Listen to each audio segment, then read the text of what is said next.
Olá, neste IELTS Reading Assignment nós temos um texto que, primeiramente, temos que compreender que tem como seu primeiro parágrafo não de fato um parágrafo, mas simplesmente uma introdução. É como se fosse um subtítulo maior para o título What is a Port City? E bom, identificamos isso quando você tem logo no começo do texto coisas como But do ports all produce a range of common urban characteristics which justify classifying port cities together under a single generic label?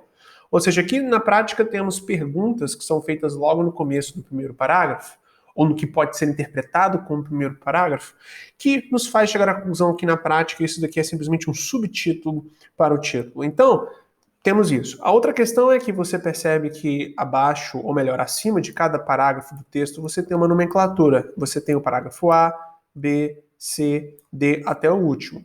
Que faz também chegarmos à conclusão que este daqui, que não tem nenhuma nomenclatura em cima, não é um parágrafo, simplesmente um subtítulo. Por que eu estou falando isso? Porque você, caso já tenha assistido outros vídeos de assignment nosso, sempre tem a gente sugerindo que é para você ler o primeiro parágrafo por completo.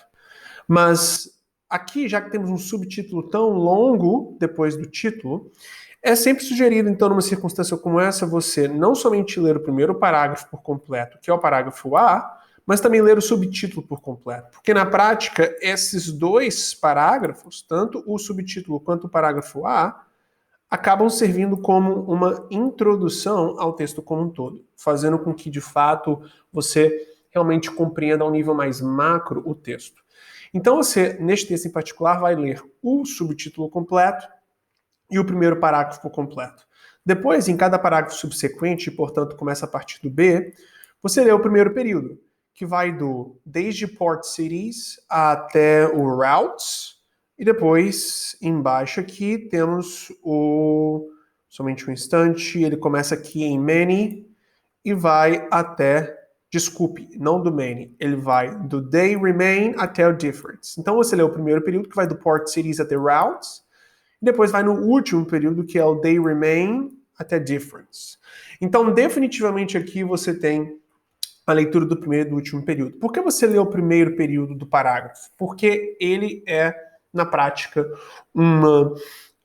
é o tópico frasal do mesmo, é o tópico frasal do parágrafo, ou seja, a essência da ideia principal do parágrafo se encontra sendo expressada logo no começo dele.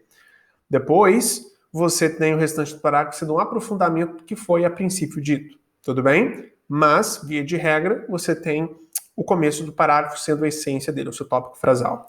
O último parágrafo, ou melhor, o último período do parágrafo é onde você encontra muito frequentemente as informações que definem que determinada informação é relacionada a determinado parágrafo, tendo em vista questões de matching, como esta que nós temos aqui, header matching mais precisamente, né? Ou seja, aqui temos que dar títulos a parágrafos, não é? E muito frequentemente a informação ou a ideia que faz com que um determinado título possa ser relacionado a um determinado parágrafo está no final do parágrafo, não no começo e nem no meio, mas no final deste mesmo parágrafo.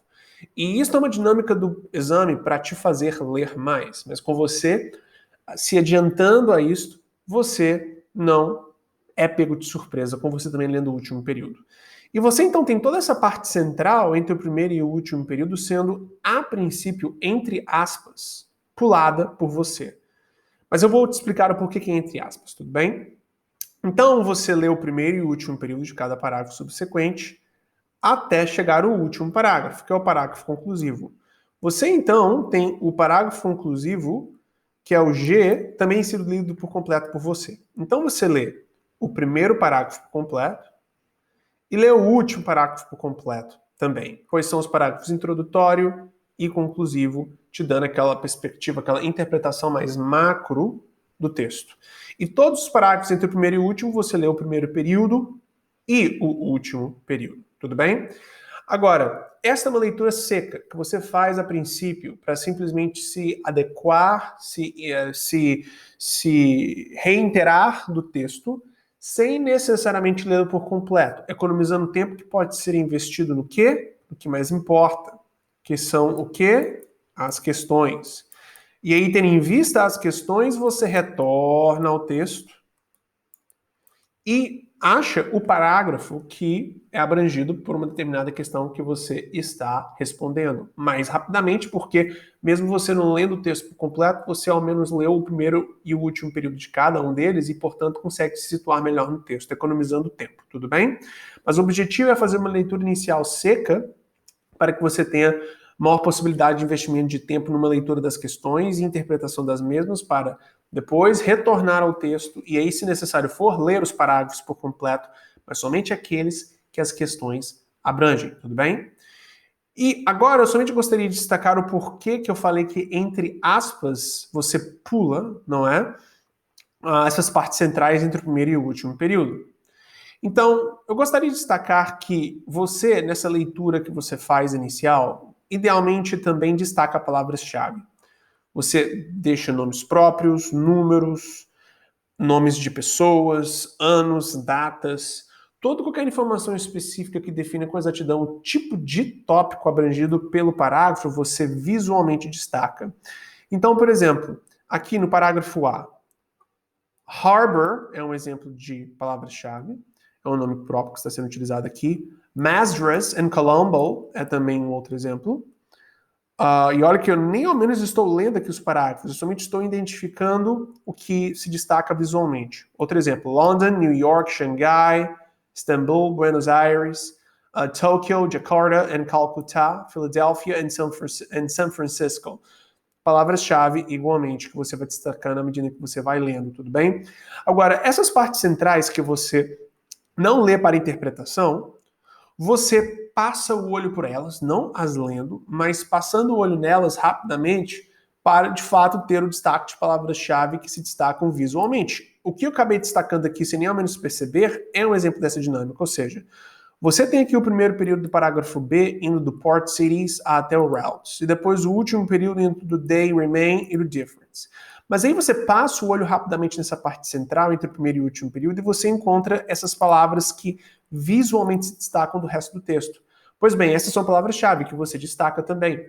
Agora, por que nós destacamos palavras-chave no texto? Destacamos palavras-chave no texto para fazer com que nós conseguimos retornar ao texto rapidamente, porque são essas exatas mesmas palavras que se encontram nas questões.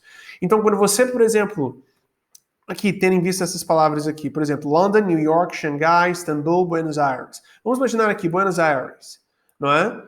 Você tem a palavra, você tem a cidade de Buenos Aires, e ela, em uma determinada questão, também é dita. Por exemplo, no enunciado da questão também você tem a palavra Buenos Aires. Perfeito. Você retorna ao texto rapidamente e consegue encontrar o parágrafo que fala sobre Buenos Aires, que é o parágrafo B. E aí, se necessário for, você o lê por completo até achar a resposta.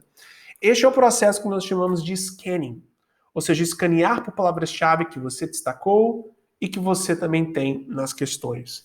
Este processo faz com que a identificação das partes do texto que tem as questões, ou melhor, as respostas para as questões que você tem em mãos, seja bem mais fácil. Tudo bem?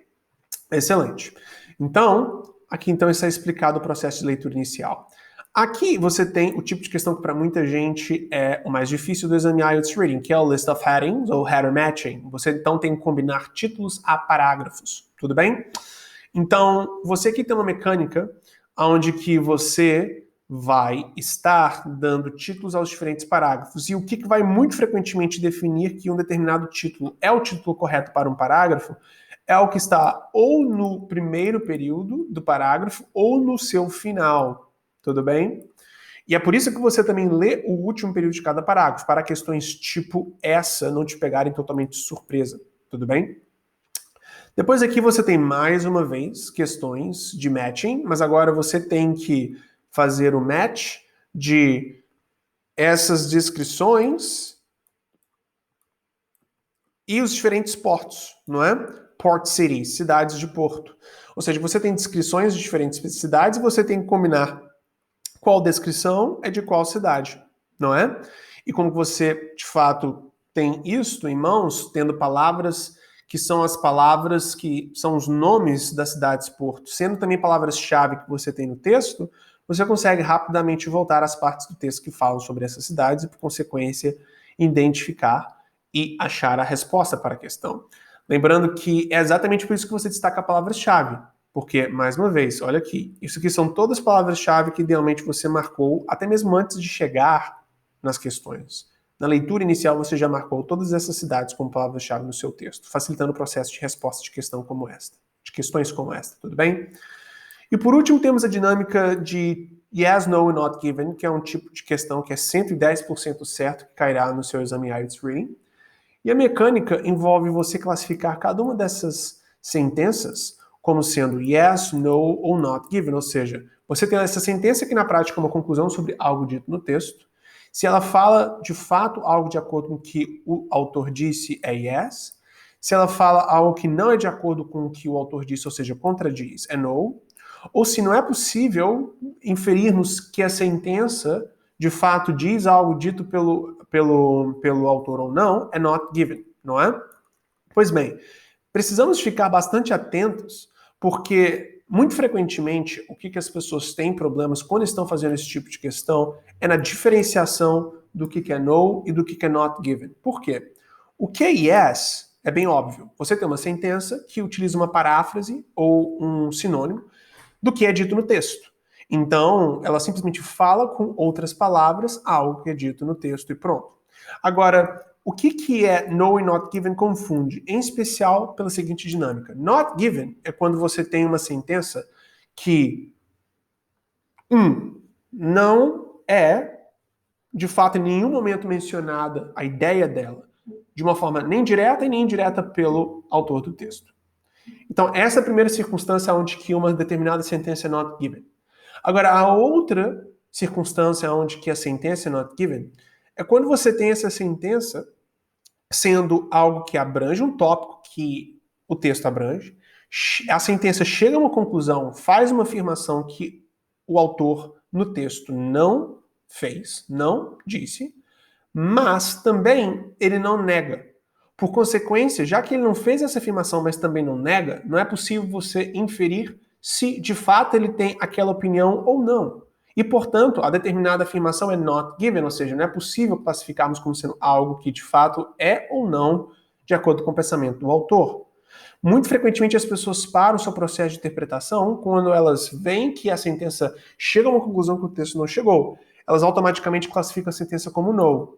Mas isso é um problema, porque você precisa de ter uma reflexão a mais. Ou seja, após determinar que uma determinada sentença fala sobre algo que o texto fala sobre, mas chega a uma conclusão que o texto não chega, você precisa se questionar, ok, não chega a essa conclusão no texto, mas também o autor negou, porque se ele não negou, não é no, é not given. Até porque o que é no acontece em somente duas circunstâncias. Ou quando a sentença diz o exato oposto do que o texto diz, ou quando a sentença explicitamente nega algo que o texto diz. Então, uma dinâmica de dizer o oposto. Por exemplo, você tem a sentença falando o carro é azul e o texto fala o carro é vermelho. Numa circunstância como essa, é not given. Por quê? Não foi negado, foi dito o oposto. Agora, você, no caso de negação, você tem um texto, por exemplo, falando o carro é vermelho. E a sentença diz o carro não é vermelho. Numa circunstância como essa, o que você tem é uma negação do que foi afirmado no texto e, por consequência, é no também. Então, muito importante termos isso em mente. Quando não temos nenhuma dessas circunstâncias, é not given. Tudo bem? Então, muita atenção com relação a isso. Então, eu lhe desejo uma ótima prática IELTS Reading.